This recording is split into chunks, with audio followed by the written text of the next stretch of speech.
Hello gamers, Don here from NeedtoKnow, taking a review look at Dungeon Rushers, a heroic parody tactical RPG combining dungeon crawlers gameplay and turn-based fights.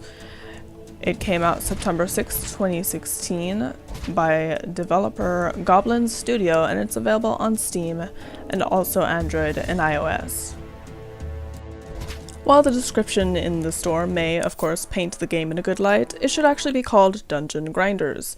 Dungeon Rushers isn't any fun, I hate to break it to you guys. It's very repetitive, it is very dependent on you doing the same thing again and again in order to gain a little bit of experience, again and again, until you're finally able to progress. I found it tedious just to play through the first few stages, if only because the enemies always seemed a lot stronger than your current party. After wiping several times, I just couldn't take any more, and here I am with a review.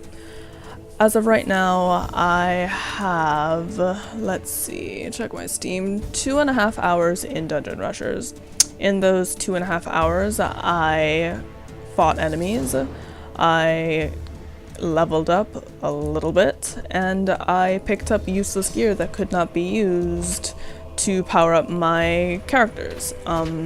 There's a store you can buy gear from, but of course you don't typically have enough money to purchase the gear you want, or on the other hand, the store does not have anything that you can make use of.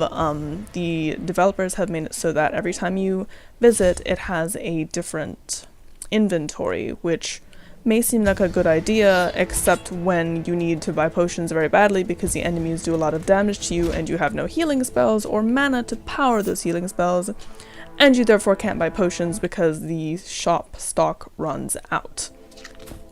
If this doesn't sound tedious to you, I'm not sure if you've ever played an RPG where you can buy an almost infinite amount of potions and other such healing items so that your team can stay on their tippy-top toes. Here's the store right now. You can, actually the blacksmith, here you can craft items from materials that you find from, of course, grinding. Hence the name I gave to the game myself, Dungeon Grinders.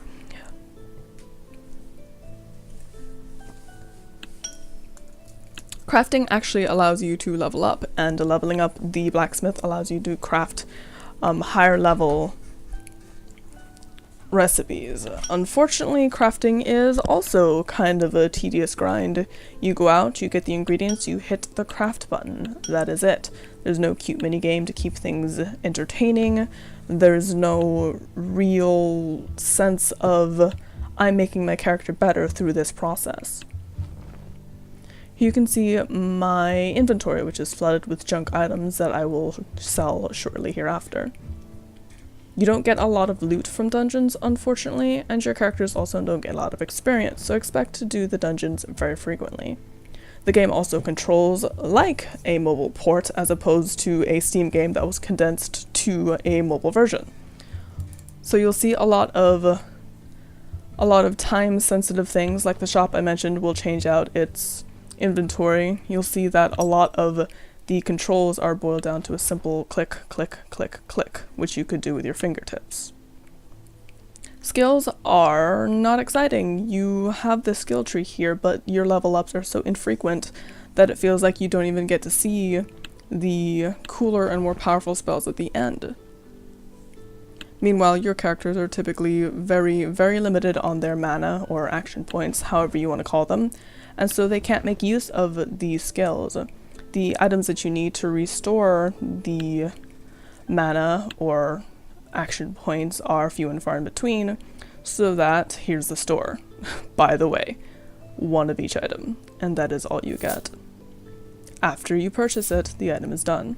There's also gambling, in which you can get a couple of random items for a cost. Payout, raw meat, that's it.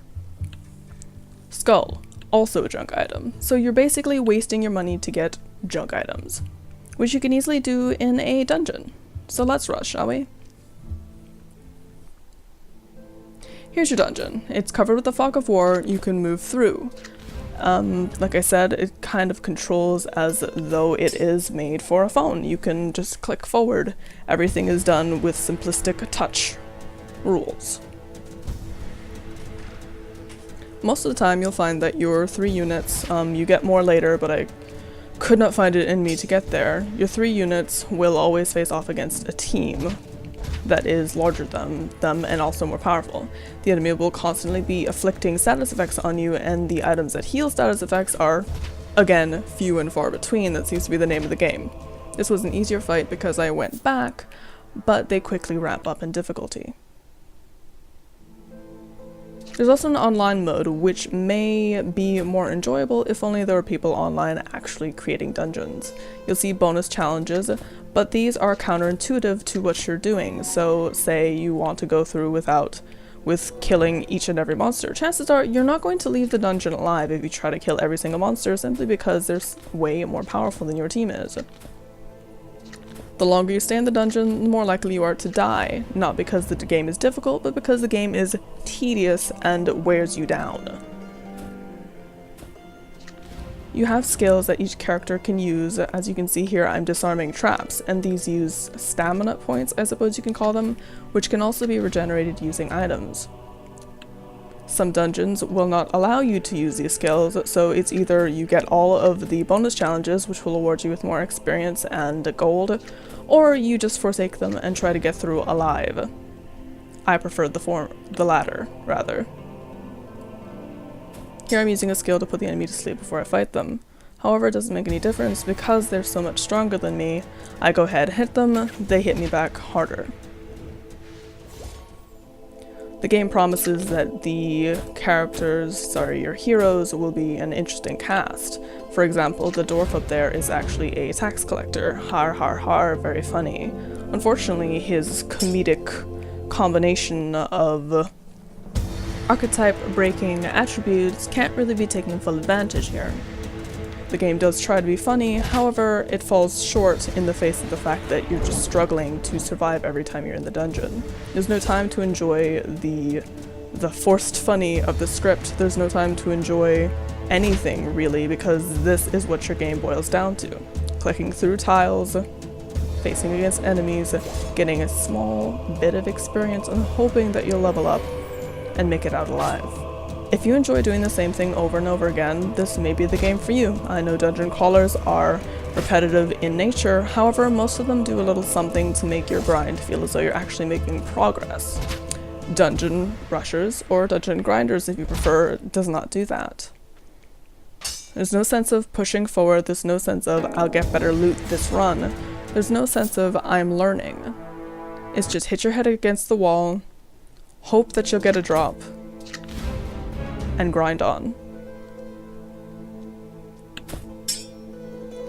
In the light of what I've experienced, I can't really recommend Dungeon Rushers, especially for its price. It is $14.99 on Steam, and also on iPhone and Android devices. That seems like a ridiculous price for what you get, which is a very repetitive experience that does not bring anything new to the table as far as the genre or genres goes.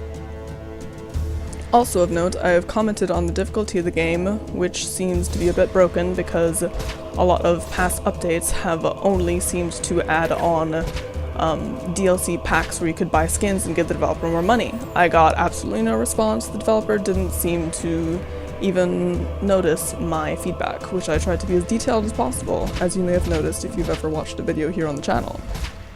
That, in my opinion, is poor customer service, and as a result, I likely will not be checking out anything by this developer again.